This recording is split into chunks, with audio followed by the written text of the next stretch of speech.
বাঁচাও কেন?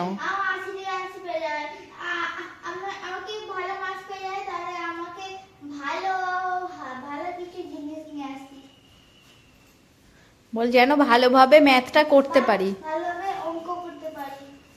কে তোর ঠাকুর আবার ম্যাথ বোঝে না?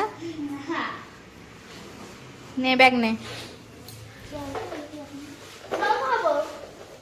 করে করবি।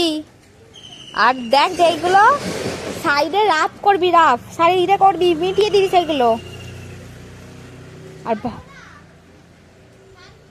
ছাড়বি না, একটাও কোয়েশ্চেন আনসার ছাড়বি না, চিন্তা করে করে লিখবি।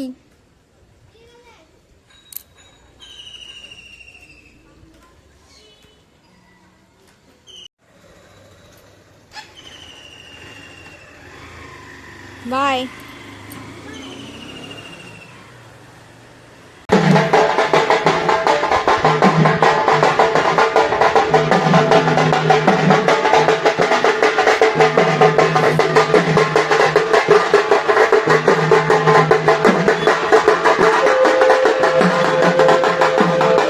বন্ধুরা এখন বড়ি দেবো।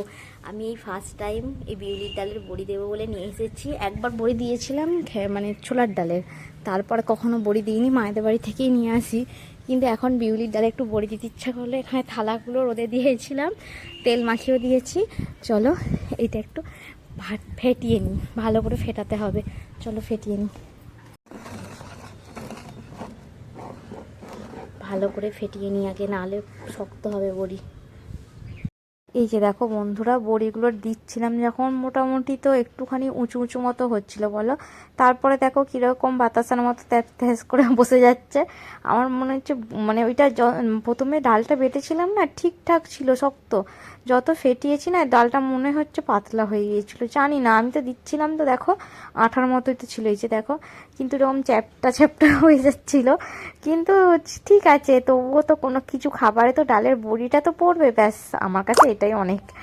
পারি না, কি করবো বলো। আর কখনো আমি বিয়ের আগে কখনো বড়ি দিইনি, আর এখানে এসে একবার দিয়েছিলাম, সেই বড়িগুলো না এত বিচ্ছিরি হয়েছিল, অল্প দিয়েছিলাম একদম অল্প, কিন্তু খুব বাজে হয়েছিল। তারপর থেকে কখনো আমি বড়ি দিইনি, এটাই আমার বলতে গেলে ধরো ফার্স্টটাই বলতে পারো। বড়ি দিয়েছি কিন্তু কি জঘন্য বড়ি হয়েছে দেখো, একটাও বড়িও যদি সুন্দর দেখতে হয়, বাতাসা ঘুঁটে হয়ে গেছে সব বড়ি। যে এইটা দেখো, ঘুঁটে বাতাসা সব হয়ে গেছে বড়িগুলো।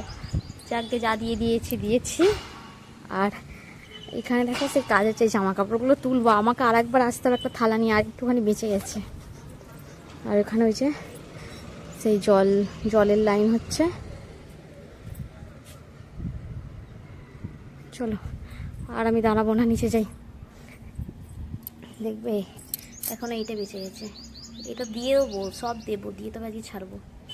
বন্ধুরা রান্নাবান্না সেরে নিয়েছি, 1:18 বেজে গেছে, এখনও রান্নাঘরে কিছু পরিষ্কার করিনি। তাড়াতাড়ি ছেলেকে ভাত খাইয়ে দিয়ে শোয়াবো। আর কি রান্না করেছি চলো তোমাদেরকে দেখিয়ে দিই। দেখো এখানে আছে ভাত, করলা আলু ভাতে, মুসুরির ডাল, লাউ পাতার বড়া, তারপর হচ্ছে যে ভেন্ডি সিদ্ধ, লাউ শাক দিয়ে আলু দিয়ে পোস্ত দিয়ে তরকারি পোস্ত হয়েছে, আর এখানে পায়েস করেছি, আর ঝুড়ি আলু ভাজা হয়েছে। আজকের মেনু এইটাই। চলো ছেলেকে ঝটাপট খাইয়ে শুইয়ে দিই আমি। যে দেখো ছাদে এসেছি, কত পায়রা। দেখি বড়িগুলো কি হলো, ঘুঁটে বাতাসা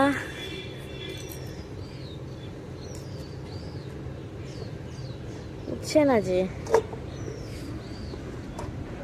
ওঠেনি বাতাসা বলছি, ঘুঁটে হলো। এই যে এটাতে উঠেছে।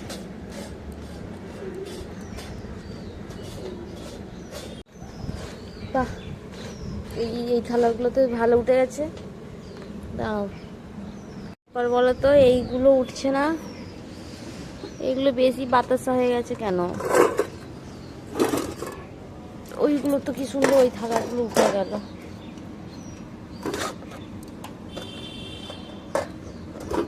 দেখি যেগুলো উঠবে নাহলে কালকে রোদে দেবো। উঠছে না,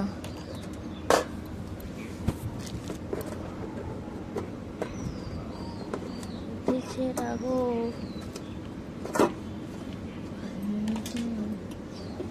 এগুলো বেশি চেপটে গেছে কেন জানি না। এখন 4:30টার একটু বেশি হয়ে গেছে। এখন কিরকম রোদ্দুর।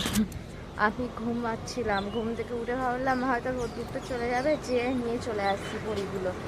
এসে দেখছি রোদ্দুরটা আছে, তার মধ্যে দেখছি বড়িগুলো আর একটুখানি পিতলের থালা যেগুলো দিয়েছিলাম উঠে গেছে, বাকিগুলো দেখলে কিন্তু কেমন উঠছে না।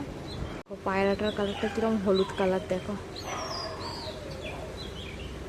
দেখো হলুদ কালারের পায়রা দেখেছি কখনো? ওখানে যতগুলো পায়রা আছে ওই এদিকে সব হলুদ কালারের পায়রা।